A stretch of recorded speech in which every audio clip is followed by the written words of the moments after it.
Good afternoon, race fans. It is actually it's Tuesday. Got a little busy yesterday, didn't have time to record, so I wanted to make sure I got the video out today. So we had Martinsville this weekend, and what can I say about the races this weekend? I thought they were underwhelming. I typically like the short tracks. I like the chaos. I like the action. But this one was, and both races were fairly clean, um, but just not super exciting. I thought Justin Allgaier's win had a little bit more action and excitement at the end.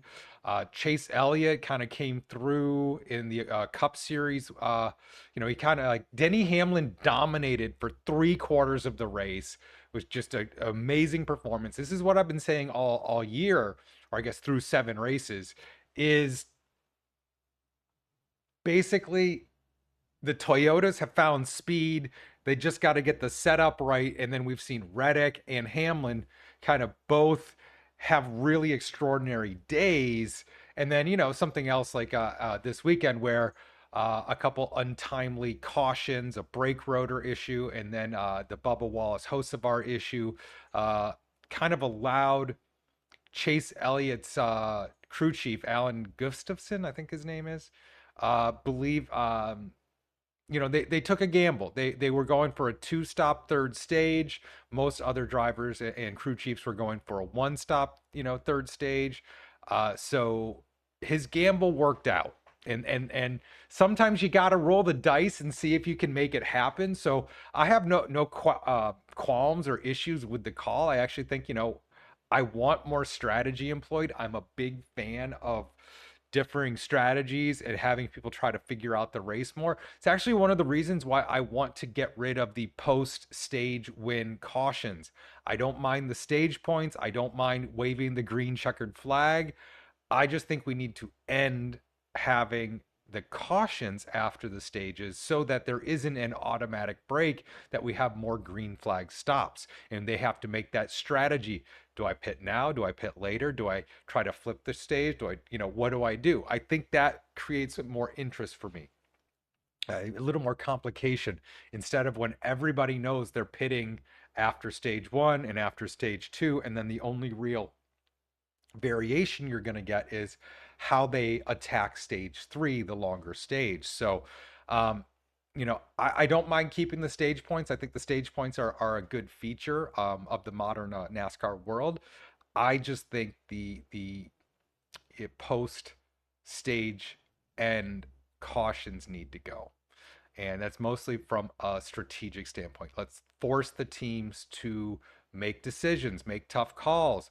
Say, I'm going to take the points, but know that the other teams that are maybe short pitting are going to get a better position the next go around. But maybe on the second pick cycle, you end up being in a better position than they are. So I think it's going to create just more interest in the strategy and things if we do it that way. But hey, I'm not on the committee, so what do I know? I'm just a fan.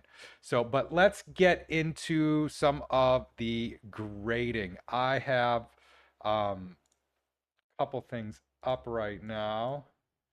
Let me just realize I didn't have the NASCAR page open, so I want to get to the results page.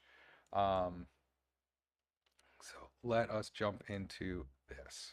So here you go. You can see my scoring for this weekend. This is for the Cup race, and I maybe I was a little harsh. I scored it a 68, and the reason being is I thought the passing was pretty garbage. Denny Hamlin could pass, but overall there was not a lot of passing going on. Um, it was just sort of a follow the leader, a few places where passing was happening, but it wasn't the amount of passing that I like. It wasn't it was just not, it was kind of an awkward race with Denny Hamlin kind of running away for 3 quarters of it. And so I frankly, I'm surprised that Denny Hamlin had the pit issue in the third stage where he says he had a loose wheel. And from the way he just couldn't get off, I think he was probably right.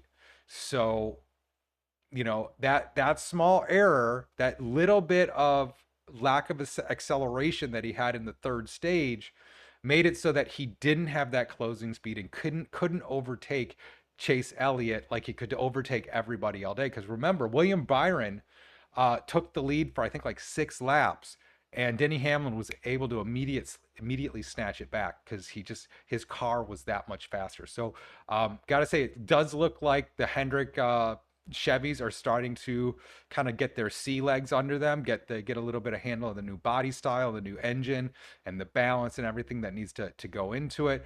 But they're behind the eight ball because it's very obvious that the Toyotas have nailed the engine setups for the year, and it's only whether the track setups are going to be as fast. Because when Tyler Reddick at Darlington nailed the engine setup and the track setup to the point where he was just flying. He had an absolute rocket ship. And we've said that multiple times this year about how Reddick has set up his car.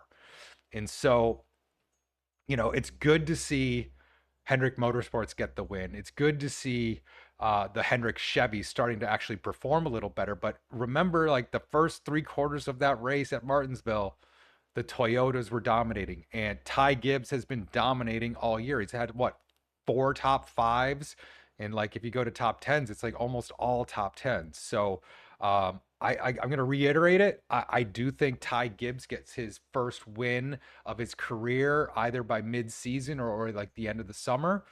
I'm also thinking Hocevar is right there too. I think Hocevar was having a great day at Darlington when he just started going through the field in the third stage. And if he could have gotten that set up a little bit earlier, because it was all about his adjustments at Darlington that allowed his car to finally be fast enough to do what he was doing in the third stage. So I think if we can get Spire and Hendrick Motorsports performing, we've already seen the Penske Fords can win. Penske, Joey Logano had a bad day at Darlington, but he finished third at Martinsville. So he's kind of, they're trying to figure out their setup with this new engine and new downforce package. So I don't know. I think that overall I'm seeing good things. We're seeing RFK looking good. Another time we had I think the Penske Fords were lined up 3 in a row.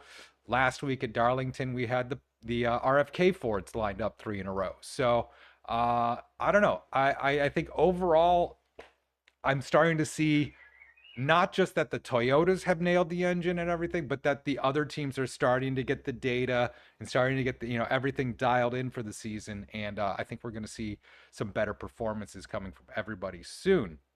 But let's get back into my scoring, because unfortunately I feel like it was kind of a boring race for 2/3, 3/4 of the race, with Denny Hamlin just dominating and not a lot of passing happening behind him.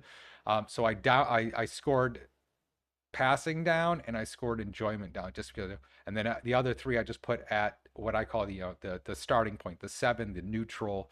Like if your baseline score is 7, if you're taking away half a point for lack of passing and taking away a half a point for basically being kind of a boring race for 2/3, that's how I got to the 68. And then we jump over to O'Reilly, and I actually gave it a 69. I thought it was a little bit more enjoyable, but still had a little bit of the same, just sort of kind of a mundane race. I thought the passing was also lacking, but I don't know. I'll admit it. I'm a Junior Motorsports fan. I want to see Junior Motorsports do well. I like RCR2 in the O'Reilly series, so I got kind of 2 teams that I really like in O'Reilly's. But I got a bunch of drivers that I think are really good in the O'Reilly series. And Justin Allgaier is really growing on me. I know there's been a lot of talk about Justin Allgaier this week in regards to Hall of Fame stuff. I may touch the Hall of Fame stuff toward the end of this video, but overall, I'm an Allgaier fan. I'd love to see him make a big run this year and maybe get that championship, and be kind of the old dog getting another championship. So congrats to Justin Allgaier, congrats to Chase Elliott. But let's keep going. Let me see.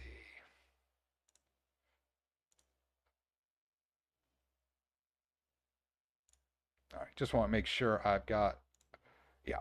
All right, cool.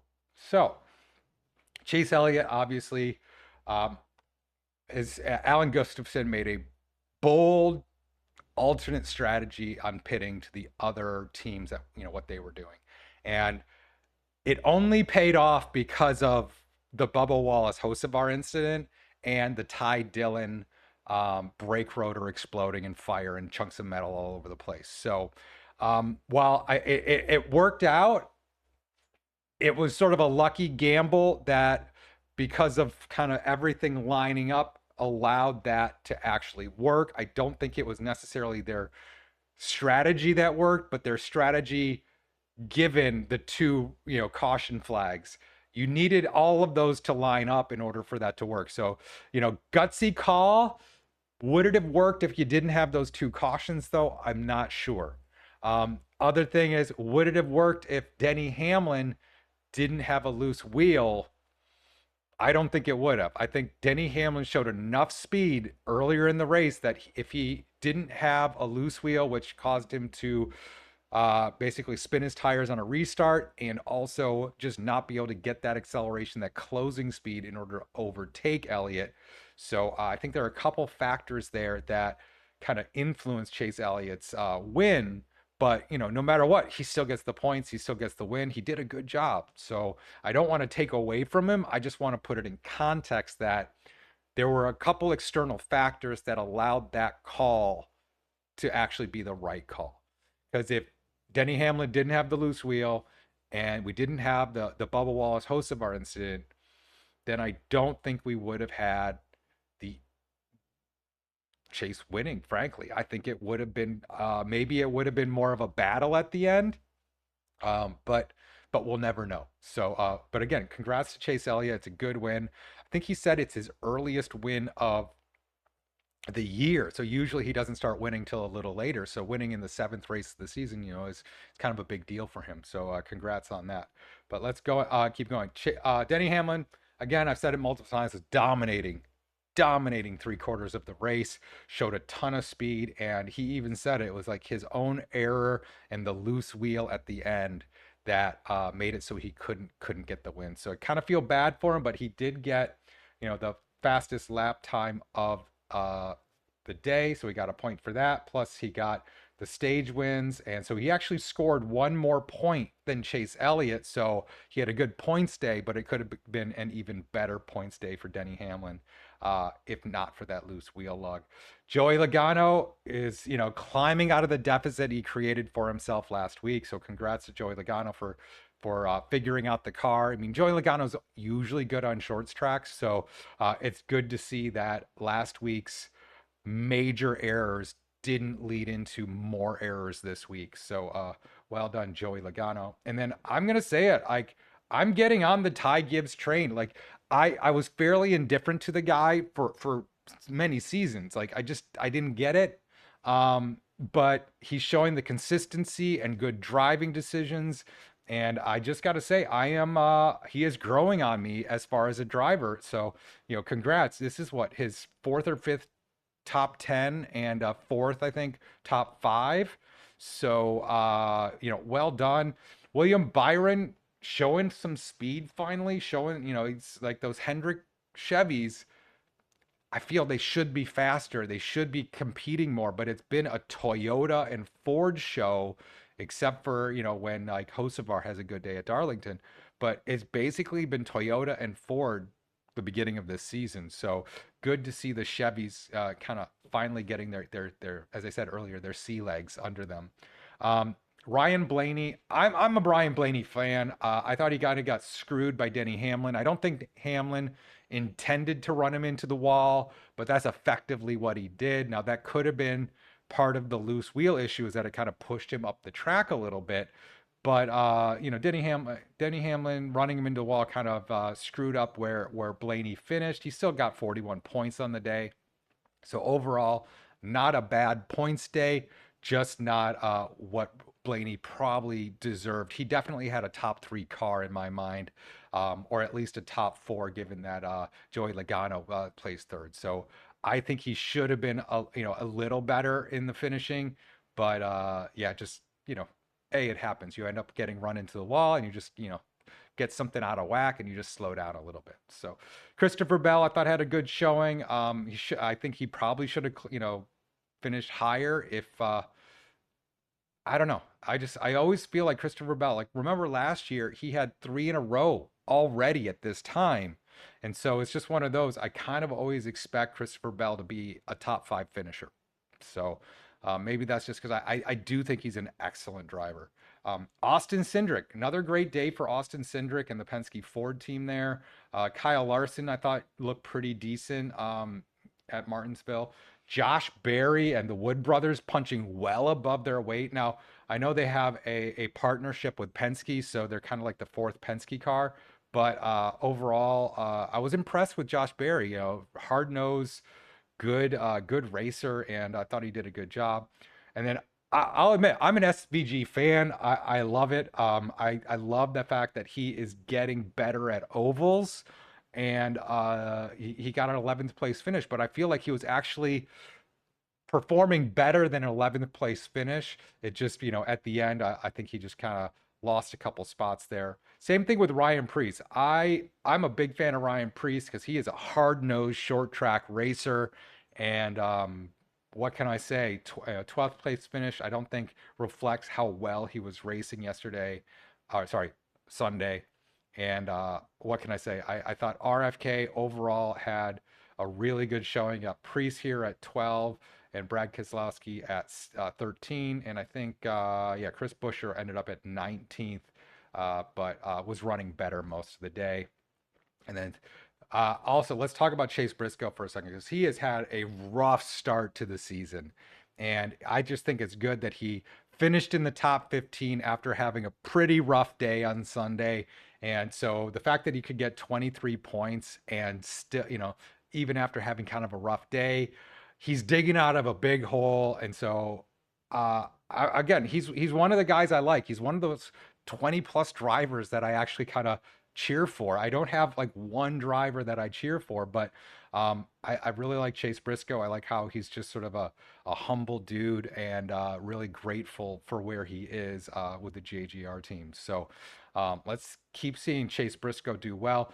Tyler Reddick, he's said many times that Martinsville's not a good track for him, and so a 15th place finish, I don't think is a bad finish for him overall. Ross Chastain at 16. At one point, he had control. He was in first position, but he stayed out on old tires, and he got a good launch. But I don't think that was sustainable. So a 16th place finish, I don't think is bad for him. And then we're going to get into the Spire cars here. Carson and Michael McDowell and Daniel Suarez, 17, 18, and 19. And what can I say?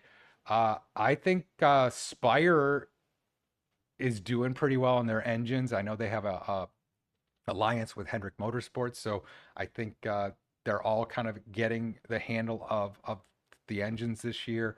And I think Carson Hocevar probably should have finished a little bit better, but we all know why he didn't, and we'll get into that in a minute. So, what can I say?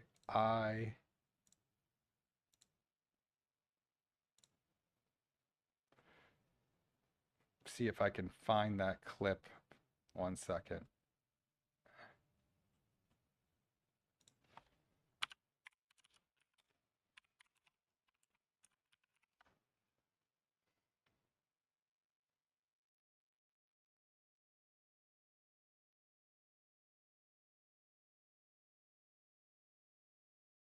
Okay, so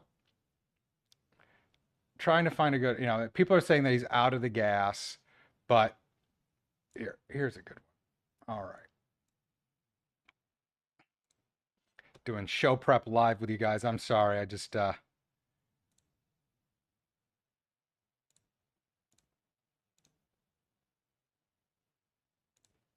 we go. All right.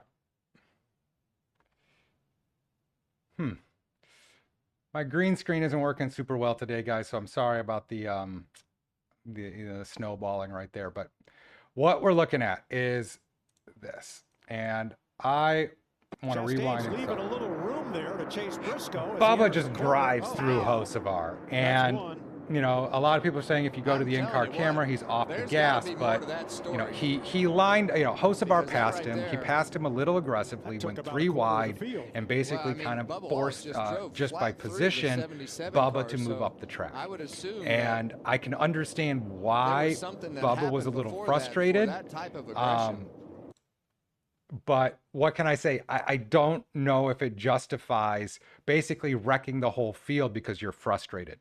Yes, you got passed. You got passed, not like majorly physically, but because of where Hocevar was, you kind of got pushed up the track after that. So, um, yeah, what can I say? Like you're just looking at it, and then he's like obviously off center, and he just spins Hocevar around and drives right through him. As they said on the broadcast, Bubba just drove right through Hocevar, and I get it. You're upset that Hocevar caught you off guard, but you wrecked the field. You took yourself out of contention. You wrecked your car. And you also took your teammate Riley Herbst out of it. So you guys finished 35th and 36th. You got 1 point or 2 points on the day. And I just think you got to be a little smarter and control your emotions better and not let, your frustration, the best revenge in that situation is to pass Hocevar and to finish better than him, not to wreck 10 to 12 cars because you got mad and decided to, drive through him. And, what can I say? I just think, I was starting to get a little bit of kind of like with Ty Gibbs, where I was fairly indifferent to him. I was pretty indifferent to Bubba, but, I don't know. I think this is sort of a regression in my mind to why he was just not a driver that I really paid attention to because of just this sort of behavior bubbling over, and it just doesn't seem real professional to me. And then you get other people who are saying, well, if Hocevar was the one to drive through Bubba, people would be cheering that on. I'm like, I don't think that's true. I think people would be tarring and feathering Hocevar everywhere. Say, oh my God, see, he just drives through people. He's reckless. Yeah, the Hocevar fans would be going, well, he was, just driving hard or being aggressive. It's like, yeah, I can see that argument, but only for going three wide, not for driving through a guy. So that's my issue is that if we reversed it and it was Hocevar driving through Bubba Wallace, I think people would be literally lambasting and, as I said before, tarring and feathering Carson Hocevar for that behavior. It's just like I said a couple weeks ago. If what Joey Logano did at Phoenix, where he hit Chastain off center, caused him to spin, and then he took out his own teammate Austin Cindric in the process. What did Jordan Bianchi say? If Hocevar had done that, he would have been just persona non grata #1 because of that. So my biggest complaint is the inconsistency in how people critique different drivers based on like how popular they are. And, a lot of people don't like Hocevar because of his aggression, but okay, if he does something aggressive that you don't like, then comment on that. Like a few weeks ago when he tried to dive between Christopher Bell and Bubba Wallace on the restart, and he ended up, crashing Christopher Bell into the wall. Yeah, criticize him for that, but that's an aggressive move that is a legitimate NASCAR move. I just don't see what Bubba Wallace was really trying to accomplish here. Now, that second one that was obviously on the corner of Hocevar's car, which was gonna spin him no matter what. You guys know how the physics of these cars work. If you hit somebody on the corner like that and you're not lined up perfectly, you are gonna spin them. And he wrecked the whole field because of it. And that is like why I'm spending a whole segment on this, is that it's just sort of the weird inconsistencies I see. If somebody else does it, it's okay. If Logano does it, or if Bubba Wallace in this case does it, it's okay. But if Hocevar did it, oh my God, it's the end of the world. He's the worst driver ever. And so the double standard is what drives me nuts. And people saying if Hocevar had done this, he would have been celebrated. Are you joking? I don't understand how you could make that case that he would be celebrated for it. So, what can I say? I'm just a fan. I just like NASCAR. I just love the racing, And but overall, I thought we had a really interesting weekend. And let us jump into. Ooh, didn't mean to do that. I wanted to jump back to. Yeah, we'll do it this way. I want to get to standings. And we still have Tyler Reddick out front, 353 points. Ryan Blaney, number 2, 271 points, 82 points behind. Denny Hamlin and Chase Elliott and William Byron all moved up one spot. Ty Gibbs had the best move of the top 10 here. He moved up 5 spots. He's now sitting 6th. Christopher Bell had a good day, moved up 1 spot. But look what happened to Bubba Wallace. He is now tied for 8th place, but because of tiebreakers, he's basically sitting 11th. He dropped 8 spots. And that's because he wasn't playing the points game. He got frustrated and decided to wreck his own car. And I just think that that was very short-sighted in a season-long points-based system to not think of what the end goal of the day is. If you're not going to win, you need to think about points. And you need to think about making sure that you don't get a DNF. And I think Bubba just let his emotions get the best of him. And as I said, he was growing on me as a driver. This is a major regression in my mind. And so I'm just a little frustrated with him because, I'd like to be able to cheer for the guy. But all right, he's back into my sort of like indifferent column, if you will. So Brad Keselowski, I thought, had a pretty good day. Kyle Larson, pretty good day. Chris Buescher was doing well until toward the end. And he dropped 3 spots in the standings. Joey Logano went up 4 spots. That was a big day for Joey Logano. He's now 168 points out of first. Ryan Preece dropped 1. Shane Van Gisbergen went up 1. He's now sitting 14th. Carson Hocevar down 2. He's now sitting 15th. His teammate, Daniel Suarez, sitting right on the bubble at 16th. And Michael McDowell at 17th. I don't know. I think that's kind of cool that the 3 Spire cars are all lined up right there. It means that I think the vehicles are fairly consistent and the drivers just need to get better finishes. But overall, I feel like Spire as an organization is punching well above their weight. Kind of like 2311, but not quite there yet. They're still trying to get to that level. And I think once Hocevar starts winning, and I feel like his first win is coming this year. That's a gut reaction. Fingers crossed. I think once he gets that first win, I think it's going to be easier for him to get that second win and so forth. So same thing with Ty Gibbs. Once he gets that first win, it's going to be a lot easier for him to get that second win. They've got to get over that psychological barrier. And overall, I feel like Hocevar and Suarez and McDowell as teammates actually work pretty well together. And so I think this is a pretty good situation for the 3 of them. So overall, I like seeing what Spire is doing. Austin Cindric, he moved up 3 spots. That's good to see. Ross Chastain up 1, AJ Allmendinger down 2, and then Chase Briscoe up to 21st. So he is digging out of a massive hole.